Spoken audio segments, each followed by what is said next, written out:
Alam mo, kamadcaster naman, may isang katanungan na matagal na natin tinatanong sa ating mga usapan. At tingin ko tanong din ito ng maraming Pilipino at kailangan siyang pasagot o mabigyan ng konting intindi kung ano ba ito. Ano naman yan? Ang tanong na, naiintindihan ba natin kung ano ang addiction? Abay, base dyan sa nasabi mo yan, mukhang malalim yung pag-uusapan natin ngayong araw na to. Medyo malalim, pero bibigyan natin ng simple lang na explanasyon at madaling intindihin. Alam mo, Brother TJ, ang alam ng karamihan sa komunidad, ang addiction ay purong droga lang. O yung pinagbabawal na gamot ba, ang ibig sabihin ko ay? Tama ka dyan. So kung sinasabi mo yan, maraming anyo ito at hindi lamang sa paggamit ng mga masasamang o pinagbabawal na gamot. Matanong kita, kamadcaster naman, ang pagsusugal ba ay addiction din? Abay, oo. Kung ibabase mo siya doon sa definition ng addiction, ito nga ay isang gawain din na hindi nakakatulong sa iyo at maaaring makasama din sa ibang tao at maging sa, lalo na sa iyong pamilya. Naaalala ko, meron tayong 4 na aspeto ng buhay o ng iyong pagkatao na araw-araw dapat maging responsable ka para iangat ito. Naalala mo ba yun?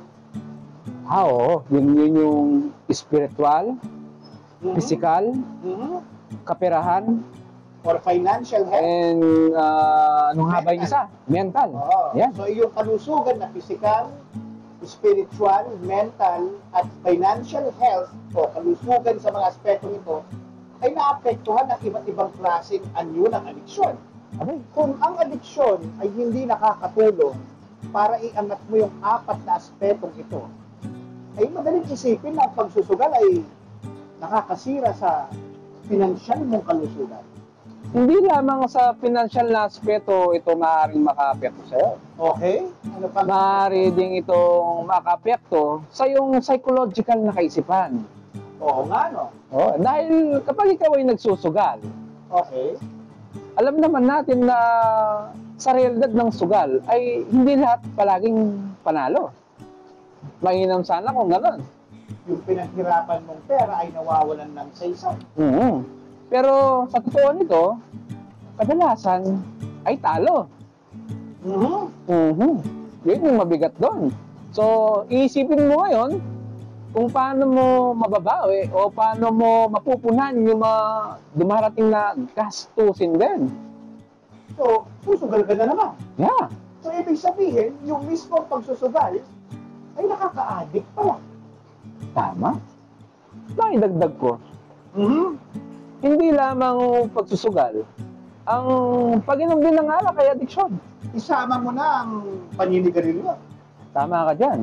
Dahil itong mga to... Kasi lagi magkasama yan inom at sigarilyo mga bisyo yan Bakit tingin mo ay addiction yan?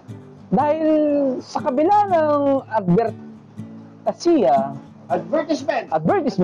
Tama ba? Advertisement. Mukhang tama Mukhang tama yan sa Tagalog. Okay. Advertisement ng social media. At mga pagbibigay ng mga anong tawag nila doon? Mga banner o poster sa lahat ng establishmento ng sigarilyo at alak ay nakakasama sa kalusugan. Physical. Oo, nakalagay ito. Merong Surgeon General's warning, ang government's warning pa nga yan. So, apektado yung physical na kalusugan. Tama. Paulit-ulit pa rin na ginagawa. Naisip-isip ko, ang panonood ng pornografiya ay isang addiction din. Lalo na yung malabis at hindi mo na mapigil. Alam mo kung bakit? Apektado ang spiritual mong pangkalusugan. Nawawala yung respeto mo sa mga kababaihan o sa kapwa mo. Hindi lang kababaihan at sa kapwa mo. Dahil ang pornografiya ay hindi naman mga kasal yung mga namin. Hindi naman mag-asawa yung mga namin.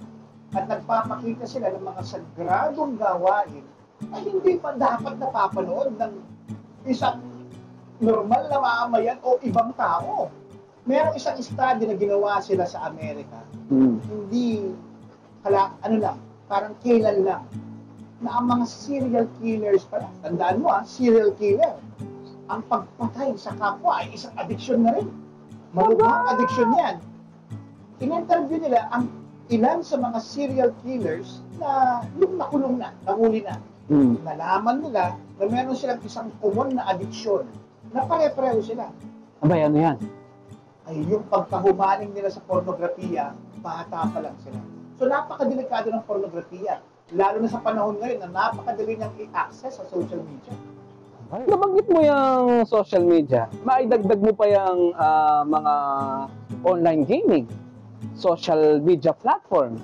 Yun yung mga common na nakikita natin sa mga kabataan na ngayon, which is makukonsider mong screening addiction. Screen addiction. Oo. Na maaaring makaapekto sa kanilang psychological na pananaw sa buhay at maging makaapekto rin sa kanilang kalusugan. Nakakapuyot yan eh. Oo. Diba? Eto, Manny sa akin lang to Aba, Sikreto lang mukhang kasikre-sikreto yan. Dahil alam mo ba na ang chismis ay addiction din. Oo nga no. Naapektuhan yung spiritual mo kalusugan dahil ganun din. Nawawala ang respeto mo sa mga tao pinag-uusapan mo kung nakatalikod siya. At dyan nagmumula ang mga fake news na nakaka-apekto sa ating mga kaalaman din na kalusugan. At hindi lang yan. Kung talagang iaangkla mo siya dun sa kahulugan ng addiksyon, maaari itong makasama sa'yo at makasama sa ibang tao. Dahil ang paninira nang walang katunayan sa kung ano man talagang nangyayari sa loob ng pamilya ng may pamilya, ay maaaring makaapekto sa relasyon ng bawat isa. Sabi mo ba na ang isang marites ay may addiction din? Hindi niya mapigil ito. Maaga pa lang ay sumpit na niya ang kanyang walis. At hindi naman niya ito ginagamit pang walis. Hindi, para kausap ang kapitbahay, nagchismisan na sila. Para maganda lang yung posture at hindi mahalatang At hindi nagchichismisan. mahalat nagchichismisan. Na nakapormang pang-chismosa. Abay, oo nga. At nakaganon. Abay, oo nga. Diba? Tama. Ito, grabing addiction to. Ano naman yung addiction na yan? Korupsyon. Aba, paano mong nasabing addiction ang korupsyon? Dahil ang korupsyon ay nakakasama din sa karamihan. Especially sa mga mamamayan. At maaaring makasama din sa'yo. At akala mo lang din kasi, yung perang hindi mo pinaghirapan, ay pinansyal na kalusugan, abay hindi totoo yan. Ay, oo nga. At higit pa dyan, ito yung addiction na mahirap resolbayan at solusyonan. Dahil tumataas din ang dosage yan. Oo, at hindi lang yan. Walang aamin. Isa pa yun, pagsisinungaling. Oo. So isang spiritual na aspeto ng buhay mo, ang apektado rin yan. At tandaan natin, isang gawain na hindi mo maamin na mali, ay walang paraan para mabago mo to. At hindi mo nahahanap yung pinakamagaling na ikaw sa ganyang pamamaraan. Abay, tama. Napag-usapan lang naman natin yung iba't ibang klase o anyo ng addiction na hindi natin alam ay addiction din pala. Oo nga. At marami pa yan. Marami pa ako may isip. At malamang meron pa tayong mga gawain na hindi natin alam ay addiction pala. At idagdag mo pa dyan, nakakapagod.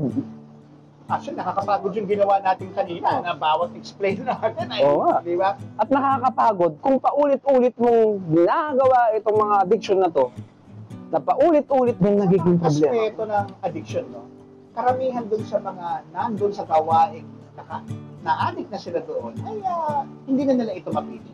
Okay. Meron pang isang addiction na gusto kong talakayin at malaman ng lahat. Ito yung codependency. Aba? Okay, yung pakiramdam na nabubuhay ka nang dahil sa isang tao lamang. Isang example niya. Ano panahon uso yan sa mga nanay, sa mga asawa, yung martir. Hindi gumagawa ng paraan. Ginugulpi na sila. Nagbababae na yung lalaki. Ayos lang. Sengo, ayos lang sa kanila. Dahil ang pakiramdam nila, nabubuhay sila para sa taong yun. Hindi rin pala maganda yun. Okay, isa sa mga Pilipino, marami sa atin yun, mababang pagtingin sa sarili. Aba, oo. Ay isang addiction. Marami akong kilalang ganyan. Yung para bang kunyari, nandyan yung isang mayaman o isang respetong tao. Hindi naman ayaw mo siyang irespeto, pero ikaw nakayuko ka lang. Oo ka lang ng oo.